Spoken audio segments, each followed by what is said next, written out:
السلام علیکم ورحمۃ اللہ وبرکاتہ۔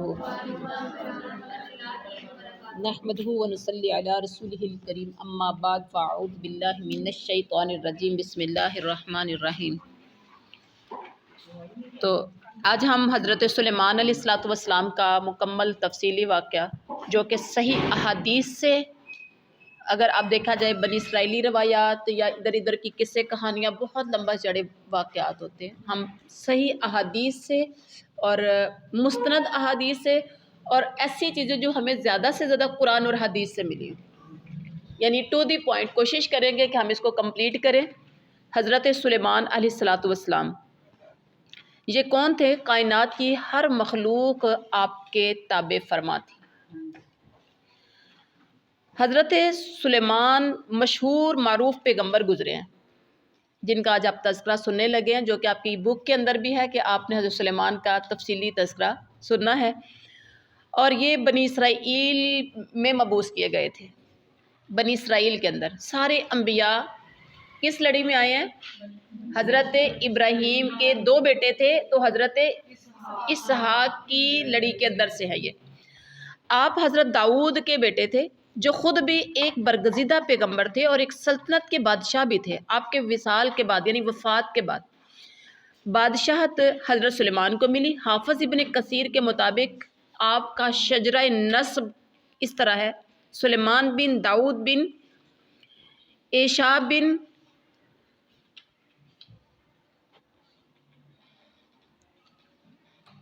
عبد بن عابر بن سلمون۔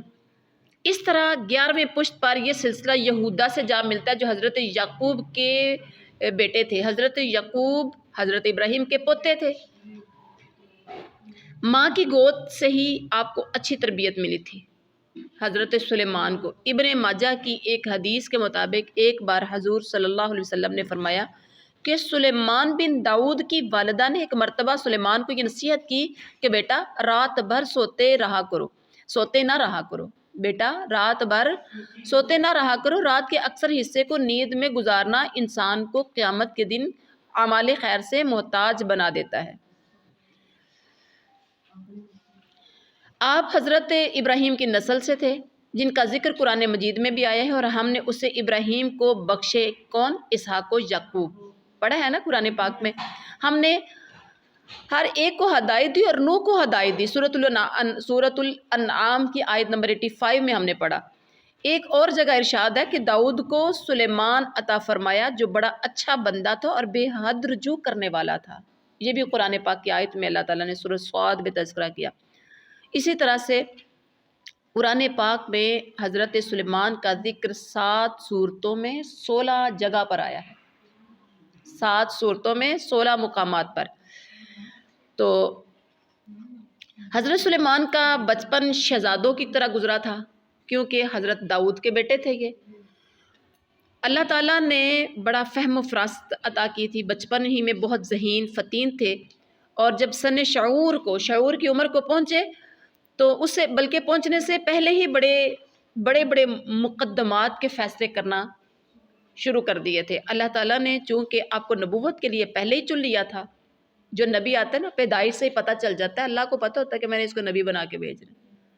پھر اس کی عادات، آپ نے آپ صلی اللہ علیہ وسلم کی سیرت پڑھی ہوگی، اس میں بھی آپ صلی اللہ علیہ وسلم کی ساری زندگی آپ نے دیکھی کس طرح سے گزری، بچپن سے، پیدائش سے۔ اس لیے تمام اسرار و رموز سے بھی واقف کروا دیا۔ پھر پیغمبر باپ کی صحبت میں رہ کر، باپ پیغمبر تھا تو باپ پیغمبر کی صحبت میں رہ کر علم اور نکھر گیا۔ مورخین لکھتے ہیں کہ جب حضرت سلیمان سن رشد کو پہنچے تو حضرت داؤد کو لوہے کی صنعت کا علم دیا گیا۔ حضرت داؤد کو لوہے کی صنعت کا، پرندے، پہاڑ اور آپ کے ساتھ اللہ تعالیٰ کی حمد و ثنا کرتے تھے۔ آپ کو دیگر علوم کے ساتھ پرندوں کی بولی سمجھنے کا علم بھی دیا گیا تھا۔ اللہ تعالیٰ کا قرآن پاک میں ارشاد ہے، اور حضرت داؤد کے وارث سلیمان ہوئے اور کہنے لگے، لوگوں ہمیں پرندوں کی بولی سکھائی گئی ہے، اور ہم سب کچھ میں سے دیے گئے ہیں، بے شک یہ کھلا فضل الہی ہے، جو کچھ ہمیں دیا گیا ہے یہ فضل الہی ہے۔ یہ سورہ نمل میں کہا گیا۔ اور اسی طرح سے علماء تفسیر لکھتے ہیں کہ حضرت سلیمان کو بولیاں تو تمام چرند پرند اور حشرات الارض کی سکھائی گئی تھی، مگر قرآن نے خاص طور پر پرندوں کا ذکر کیا، جس سے پتہ چلتا ہے کہ پرندے سایہ کرنے کے لیے ہر وقت آپ کے ساتھ رہا کرتے تھے تاکہ آپ دھوپ سے محفوظ رہیں۔ سبحان اللہ، کتنا رب محبتیں کرنے والا ہے اپنے نبیوں کے ساتھ۔ قرآن پاک نے کرۂ ارض پر پھیلے ہوئے تمام چرند پرند اور حشرات الارض، خصوصی طور پر اللہ تعالیٰ نے آپ صلی اللہ علیہ وسلم کو چھوٹی سے چھوٹی جو مخلوق تھی یعنی چونٹی، اس کا بھی ذکر اللہ نے قرآن میں کیا، اور اس کے ساتھ ایک پرندے ہدہد کا تذکرہ کیا جو کہ آپ لوگوں نے بڑا اچھی طرح سے اس سے واقف ہے۔ اللہ تعالیٰ قرآن میں فرماتے کہ وہ جب چونٹیوں کے میدان میں پہنچے، کون؟ حضرت سلیمان، تو ایک چونٹی نے کہا اے چونٹیوں اپنے اپنے گھروں میں گھس جاؤ، ایسا نہ ہو کہ بے خبری میں سلیمان اور اس کا لشکر تمہیں روند ڈالے۔ اس کی بات پر حضرت سلیمان مسکرا دیے اور دعا کی، اے پروردگار تو مجھے توفیق دے کہ میں تیری ان نعمتوں کا شکر بجا لاؤں۔ کون سی نعمت تھی جو اس ٹائم جلدی سے شکر کی طرف آ گئے تھے؟ چونٹی کی آواز سننا۔ اس سے پتہ چلا کہ ہمیں بھی اللہ کا شکر ادا کرنا چاہیے۔ کیا کہتے ہیں؟ پروردگار تو مجھے توفیق دے کہ میں تیری ان نعمتوں کا شکر بجا لاؤں جو تو نے مجھ پر انعام کی ہیں، اور میرے ماں باپ پر، اور میں ایسے نیک اعمال کرتا رہوں جس سے تو خوش رہے۔ مجھے اپنی رحمت سے نیک بندوں میں شامل کر لے۔ سورہ نمل کی آیت نمبر 18-19 کا ترجمہ۔ کتب تفاسیر میں آتا ہے کہ جس چونٹی نے اپنی ساتھیوں کو اپنے اپنے گھروں میں جانے کا حکم دیا تھا، وہ چونٹیوں کی ملکہ تھی، وہ چونٹیوں کی لیڈر تھی، ملکہ تھی۔ ایک اور روایت میں یہ بھی آتا ہے کہ حضرت سلیمان نے کشمالہ نامی چونٹی سے بات بھی کی تھی، چونٹی کا نام کشمالہ نامی تھا۔ قرآن پاک کی درج بالا آیت سے پتہ چلتا ہے کہ حضرت داؤد اور حضرت سلیمان کے پاس یہ ایک ایسی نعمت تھی جسے در حقیقت موزہ کہا جا سکتا تھا کہ دونوں باپ بیٹے تمام جانوروں کی بولیاں سمجھتے تھے جو کوئی بھی نہیں جانتا تھا۔ اور اسی طرح سے حضرت سلیمان کو تعمیرات یعنی پرشوکت عمارتیں اور پرہیبت قلعوں کی تعمیر میں خاصی مہارت اور دلچسپی بھی تھی حضرت سلیمان کو۔ وہ اس تعمیر میں گارے اور چونے کے استعمال کے بجائے کسی سیال دھات کا استعمال کرنا چاہتے تھے۔ گارا اور چونا استعمال نہ کریں، کوئی سیال دھات استعمال کریں۔ اللہ تعالیٰ نے ان کی خواہش، آپ ذہن میں رکھیں، اللہ جو بندہ خواہش کرتا ہے اللہ پوری کر دیتا ہے، ایسا ہی ہے نا، جو نیت کریں اللہ پورا کر دیتا ہے۔ جدھر گوشت کھانے والے کو گوشت مل جاتا ہے، سبزی کھانے والے کو سبزی مل جاتی ہے، ایسا ہی ہے نا، دال کھانے والے کو دال مل جاتی ہے۔ ان کی کیا خواہش تھی؟ شوق تھا کہ مجھے چونا اور گارا نہیں استعمال کرنا، کچھ سیال دھات ہونی چاہیے، کیونکہ شوق تھا نا تعمیرات میں۔ اب کیا ہے، اللہ تعالیٰ نے وہ خواہش کیسے پوری کی؟ اللہ تعالیٰ نے ان کی یہ خواہش پوری کی اس طرح کہ پوری زمین اس طرح پوری کی کہ زیر زمین تانبے کو سیال شکل دے دی۔ تانبے کو جیسے بہتا ہوا پانی یا اس طرح سے گارا ٹائپ بنا دیا، کس کو؟ تانبے کو۔ اس سے قبل کوئی بھی شخص تانبے یا کسی اور دھات کو سیال شکل میں تبدیل کرنے کا ماہر نہ تھا۔ یہ ماہر کس کو بنایا اللہ تعالیٰ نے؟ حضرت سلیمان کو۔ یہ معجزہ تھا جو سب سے پہلے آپ کو عطا ہوا۔ اللہ تعالیٰ نے حضرت سلیمان پر یہ انعام کیا کہ زمین کے جن حصوں میں تانبا پانی کی طرح بہہ رہا تھا، ان چشموں کو آپ پر آشکارا کر دیے، وہ واضح کر دیے کہاں کہاں تانبے کے چشمے۔ اس سے قبل کوئی بھی شخص زمین کے اندر دھات کے چشموں سے بھی واقف نہیں تھا، اللہ نے انہیں بتا دیا۔ اور ایک اور روایت کے مطابق تانبے کے یہ چشمے یمن میں واقع تھے۔ اب وہ تانبے کے وہ جو چشمے یمن میں واقع تھے، تو وہ جو یہ سیال دھات تھی جو کہ گارے اور چونے کی جگہ پر استعمال ہونا شروع ہو گئی، اور مضبوطی آگے بلڈنگ میں۔ اللہ تعالیٰ نے ہوا کو بھی حکم دیا اور اللہ تعالیٰ نے ہوا کو بھی حضرت سلیمان کے لیے مسخر کر دیا تھا۔ آپ جب چاہتے صبح کو 1 مہینے کی مسافت اور شام کو 1 مہینے کی مسافت کی مقدار سفر کر لیتے تھے۔ اللہ تعالیٰ نے قرآن پاک میں 3 طرح کا یعنی ہوا کے متعلق 3 طرح کا تذکرہ کیا۔ نمبر 1، ہوا کو سلیمان کے حق میں مسخر کیا۔ نمبر 2، ہوا ان کے حکم کی اس طرح تابع تھی کہ شدید اور تند ہونے کے باوجود ان کے حکم پر نرم یعنی دھیمی پڑ جاتی تھی۔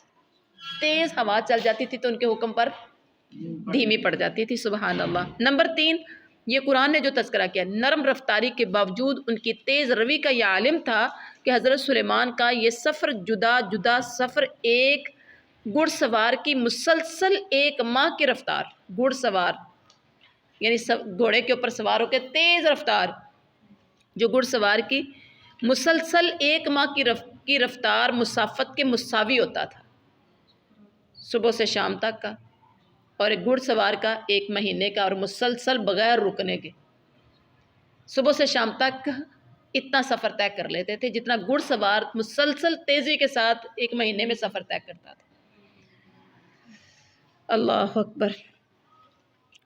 تو کہتے ہیں کہ جو آج کے تیز ترین طیاروں سے بھی زیادہ تھا، اتنے جلدی سے وہ سفر طے کر لیتے تھے۔ اللہ تعالیٰ کا قرآن پاک میں ارشاد ہے، اور سلیمان کے لیے تیز و تند ہوا کو مسخر کر دیا کہ اس کے حکم سے زمین پر چلتی تھی، جسے ہم نے برکت دی تھی، اور ہم ہر شے کے جاننے والے ہیں۔ ہم ہر شے کے جاننے والے، سورۃ الانبیاء آیت نمبر 81 میں یہ بات کہی گئی۔ لمبی مسافت طے کرنے کے لیے فرمایا، اور مسلمان کے لیے ہوا کو مسخر کر دیا کہ صبح کو 1 مہینے کی مسافت اور شام کو 1 مہینے کی مسافت۔ سورۃ سبا آیت نمبر 12 میں اللہ نے اس کا تذکرہ کیا۔ ایک اور مقام پر ارشاد فرمایا کہ ہم نے اس کے لیے ہوا کو مسخر کر دیا کہ وہ اس کے حکم سے نرمی کے ساتھ چلتی رہے۔ حضرت سلیمان نے بنی اسرائیل کے دشمنوں کو زیر کر کے بہت بڑی حکومت قائم کی۔ آپ علم و حکمت اور فہم و فراست میں نہایت بلند مرتبے پر فائز تھے۔ تمام وحشی جانور، پرندے چرندے، زمین پر رینگنے والے کیڑے مکوڑے اور جن و انس آپ کے تابع تھے۔ آپ کی تمام عبادات اور معاملات مملکت اور شریعت توریت کے مطابق ہوا کرتے تھے۔ حضرت داؤد کو کون سی کتاب ملی؟ کون سی ملی؟ حضرت داؤد کو زبور ملی تھی، جو ان کے ٹائم کی، اس وقت جو ان کے وقت کی جو شریعت تھی، بالکل شریعت کے مطابق تھے، اور مقدمات کے فیصلے کرنے میں اپنا ثانی نہیں رکھتے تھے۔ حضرت داؤد نے بھی ایک مرتبہ آپ سے فیصلے میں مشاورت فرمائی تھی، جن کا ذکر قرآن پاک میں موجود ہے۔ اے پیغمبر، اور سلیمان کا واقعہ بھی لوگوں کو یاد دلاؤ۔ اللہ نے اپنے نبی سے کہا کہ میرے پیغمبر، سلیمان کا واقعہ بھی لوگوں کو یاد کراؤ، جبکہ وہ دونوں ایک کھیتی کے بارے میں، جس میں کچھ لوگوں کی بکریاں جب پڑی تھی، فیصلہ کرنے لگے، اور ہم ان کے فیصلے کو دیکھ رہے تھے۔ ہم نے صحیح فیصلہ سلیمان کو سمجھا دیا تھا۔ باپ کو نہیں سمجھایا، داؤد کو نہیں سمجھایا، داؤد کے بیٹے سلیمان کو سمجھا دیا تھا۔ حضرت سلیمان علیہ السلام نے اسرائیل پر 40 سال تک حکومت کی، اور اس کو عظیم الشان مملکت میں تبدیل کیا۔ 53 یا 62 سال کی عمر تک، یعنی 53 یا 62 سال کی عمر مبارک میں آپ کا انتقال ہو گیا، اور حضرت داؤد کے شہر سہون میں دفن کیا گیا۔ یہی علاقہ آپ کی نبوت اور سلطنت کا تھا۔ آپ کا جو زمانہ تھا وہ 926 تھا، 965 قبل مسیح بتایا جاتا ہے، واللہ اعلم۔ تو یہ تھا حضرت سلیمان کا واقعہ۔ اب اگر دیکھا جائے کہ اس میں حضرت سلیمان کا ہدہد کے ساتھ کیسے بات کرنا، ملکہ سبا، اور یہ ایک الگ ہے، یہ ایک الگ ٹاپک ہے۔ تو یہ تھا آج ہمارا جو ٹاپک تھا، حضرت سلیمان کے بارے میں تھا۔ سبحان ربک رب العزت عما یصفون وسلام علی المرسلین والحمد للہ رب العالمین۔